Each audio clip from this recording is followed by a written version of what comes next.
In today's video, I'm going to teach you how to use the inbox in HubSpot CRM.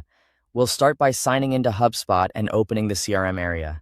Once you're inside, go to the inbox. This is where your team can view, manage, and respond to incoming conversations in one central place.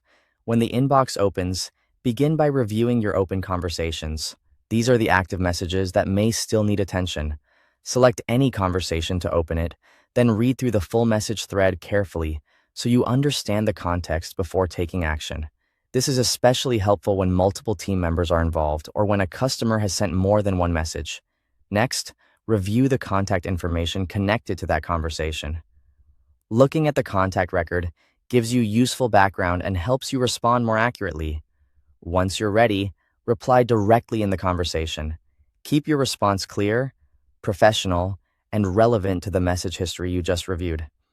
If you need to start a brand new message instead of replying to an existing one, click Compose, enter the recipient, write your message, and then send it. Before sending, it's always a good idea to quickly proofread for clarity and tone, especially if the message is customer-facing. Beyond individual replies, the inbox also helps you organize your workload. Take time to review unassigned conversations so nothing gets missed. Then, review the conversations assigned to you, which helps you focus on the items you personally need to handle. If the list is long, filter open conversations to narrow what you see and make the queue easier to manage. You can also use the search feature to find specific conversations more quickly. This is useful when you're looking for a past message, a certain contact, or an ongoing issue. If you need additional ways to organize your work, open more conversation views to switch between different inbox perspectives. For more control over each thread, use the Actions menu.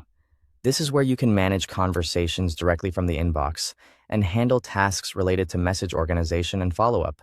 As you work, continue monitoring new inbox messages so you can stay responsive and avoid delays. Finally, open the inbox settings to adjust how the inbox works for you. From there, update your inbox preferences so the setup matches your workflow and communication style. Once everything is configured, you'll be able to manage conversations from the inbox more efficiently and keep communication streamlined. Thanks for watching.